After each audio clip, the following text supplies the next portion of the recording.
Number 26. This is a number and quantity question. We're dealing with absolute value. For all non-zero values of a and b, the value of which of the following expressions is always negative. Let's first think about a number line. Let's look at the answer choices as well. All of these answer choices have one number subtracting or adding another number. Well, this one adding, answer choice H, you're adding a positive number with a positive number. That will not be a negative outcome. That is not our answer. So we're really dealing with one number subtracting another number.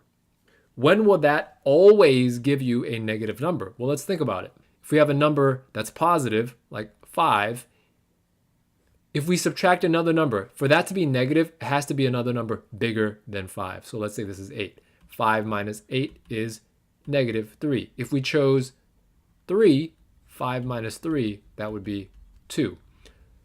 In order for that to work, the second number has to be bigger than the first. We have no idea, based on what they've given us, whether A is bigger than B or B is bigger than A.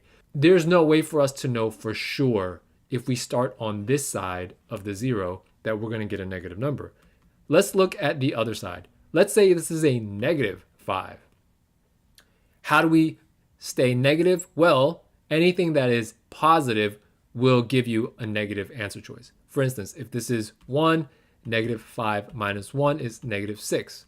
We could do 8. Negative 5 minus 8 is a negative 13. No matter what number it is, as long as it's positive and we're subtracting it, it will become negative if we're starting with a negative number. We want this situation in the answer choices, so let's take a look.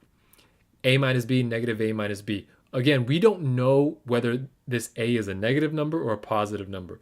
The ones without the absolute value signs will not be our answer because we just don't know. Once you have absolute value signs, you can tell. For instance, we've narrowed it down to J and K. A here, the absolute value of A means it has to be positive. Whereas with K, this means it has to be negative because it's an absolute value of A and then negative 1 times that. So we're starting with the negative. This one looks like a good answer choice. We're subtracting a positive number because the absolute value of B has to be positive. That means K will be our answer.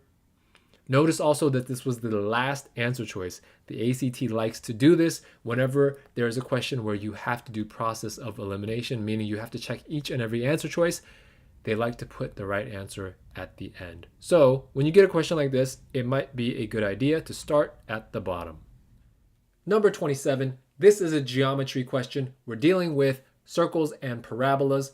Graphed in the same standard XY coordinate plane are a circle and a parabola. The circle has radius 3 and center 0, 0. The parabola has vertex negative 3, negative 2, has a vertical axis of symmetry and passes through negative 2, negative 1. The circle and the parabola intersect at how many points? This is the circle. It has the center at 0, 0. It has a radius of 3. So this is 3, negative 3, 3 up here, and negative 3. The parabola has a vertex negative 3, negative 2. Negative 2 is about here. That will be the vertex of the parabola. And it passes through the point negative 2, negative 1. Negative 2, negative 1 is around here. That means we know that this is an upward facing parabola. It's going up this way, like this. And we can see that it intersects at 2 different points. The answer here is 2, or C. Number 28 is an algebra question. We're dealing with percents. 40% of 250 is equal to 60% of what number? We can quickly make this statement into an equation. 40% of 50. 40%. Percent is always divide by 100. 40% of 250 is equal to 60% of what number? Call this X. We also know that 40% is 0.4 as a decimal, so that's 0.4 or 0.40 times 250 equals 0.60 times X. If we make it into decimals, this is a lot easier. Here we divide by 0.60 to isolate the X. And when we calculate this out, 0.4 over 0.6 is really 2/3 times 250. We'll get 166 2/3. H is our answer. Number 29, this is an algebra question. We're dealing with inequalities. Which of the following inequalities is equivalent to negative 2x minus 6y is greater than 2y minus 4? Notice that all the answer choices are in the same form. It's x isolated, everything else on the other side. So we will take the given inequality and we're going to manipulate it so that we isolate this x. The first thing we'll do is move the 6y or the negative 6y to the other side as a positive 6y. So we'll add 6y here. That's 8y minus 4, negative 2x on the other side. Now we'll divide by negative 2. When you divide by a negative number, the sign has to switch. Originally, it's greater than. It's going to become less than. 8 over negative 2 is negative 4y. Negative 4 over negative 2 is positive 2. So x has to be less than negative 4y plus 2. That is answer choice A. Number 30, this is geometry and we're working with SOHCAHTOA.